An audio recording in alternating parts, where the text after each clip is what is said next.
8 মাস হয়ে গেল, আমাদের উচিত ছিল পুরানো টাকাগুলি উইথড্র করে নতুন টাকা ছাপে শেখ মুজিবের ফটো টাকার থেকে উঠে ফেলা। কারণ সেও মুক্তিযুদ্ধে তার কোনো অবদান ওইভাবে নাই। অনেকে বলতে পারে 7ই মার্চে তিনি বলেছেন এবারের সংগ্রাম মুক্তির সংগ্রাম, এটা আসম আব্দুর রউফ সহ শাহজাহান সহ স্যার খলিফাদের গুতাগুতির কারণে কিছু কথা বলেছিল। আসলে তিনি মুক্তিযুদ্ধ চান নাই, বাংলাদেশ স্বাধীন চান নাই। স্বাধীন চাইলে তিনি পাকিস্তানের হাতে আত্মসমর্পণ করতেন না। তিনি স্বপ্রণোদিত হয়ে আত্মসমর্পণ করে পাকিস্তান চলে যান কামাল হোসেনকে নিয়ে। তারা গণহত্যাকারী ও দেশদ্রোহী। দেশদ্রোহীদের নাম মুছে ফেলতে হবে। আমরাই সর্বপ্রথম বলেছি আওয়ামী লীগকে রাজনীতির থেকে ব্যান করতে হবে। অনেকে বিভিন্ন খোরা অজুহাত দেখায়।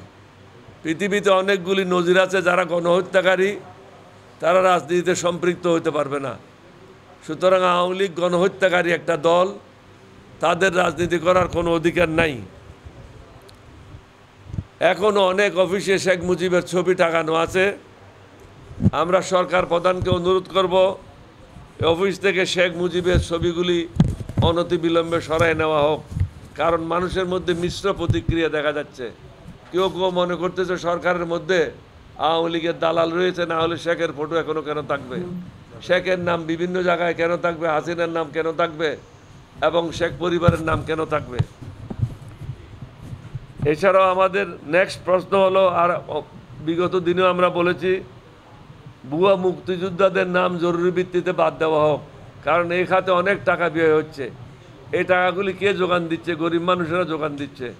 করের মাধ্যমে, বিভিন্ন মাধ্যমে এই টাকাগুলি গরিব মানুষেরা যোগান দিচ্ছে। গরিব মানুষের টাকাগুলি শেখ পরিবারের লোকেরা, আওয়ামী লীগের লোকেরা মুক্তিযুদ্ধে সেজে এই টাকাগুলি খাচ্ছে। এগুলি অনতিবিলম্বে বন্ধ করা উচিত। মুক্তিযুদ্ধ মন্ত্রী কি করছে আমি জানি না। দৃশ্যমান তিনি কোনো কাজ এখনো পর্যন্ত করে নাই, তাকে কোনোখানে দেখা যায় না, শুধু হয়তো তার অফিসে তিনি বসে থাকেন। অনেক ইএনও তাদের কাছে 3টি জিপ আছে।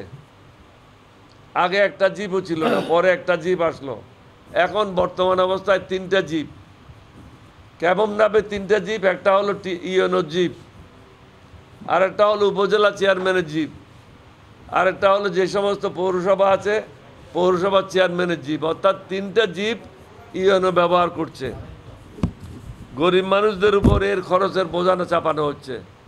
এই জিপগুলি অনতিবিলম্বে 2টা জিপ উইথড্র করে সরকারি পুলে নিয়ে আসা হোক। সরকারি গাড়ির অনৈতিক ব্যবহার রোধকল্পে প্রত্যেকটা গাড়ির নেম প্লেট লাল রং করা হোক। লাল রং করা হলে এগুলি অনৈতিকভাবে তারা আর ব্যবহার করতে পারবে না। যারা আনঅথরাইজড লোক তাদের কাজে গেলে ব্যবহার করতে পারবে না। তাদেরকে গাড়ি দেওয়া হয় শুধু সরকারি কাজে ব্যবহার করার জন্য, বাজার করার জন্য না, বা চাকর বাকরকে এদিকে ওদিকে নিয়ে যাওয়ার জন্য না, ছেলে মেয়েদেরকে স্কুল কলেজে নিয়ে যাওয়ার জন্য না।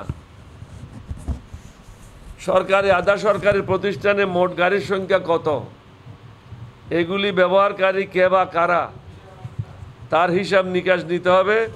এর জন্য একটা ডাটাবেস তৈরি করতে হবে। কারণ বিভিন্ন প্রজেক্টের নামে গাড়ি কিনা হয়, পরে এই গাড়িগুলি বিভিন্ন প্রতিষ্ঠান অবৈধভাবে ব্যবহার করে এবং তাদের প্রতিষ্ঠানের নামে রেখে দেয়। একজনের নামে 3টা পর্যন্ত গাড়ি আছে। বিভিন্ন জায়গায় আমি শুনেছি ডিসিদের কাছে 3টা গাড়ি থাকে, অথচ প্রধান উপদেষ্টার কাছে একটা গাড়ি, উপদেষ্টার কাছে একটা গাড়ি, ডিসির কাছে 3টা গাড়ি বা 4টা গাড়ি। এটা কি কারণে থাকবে? এই টাকা কে বহন করে?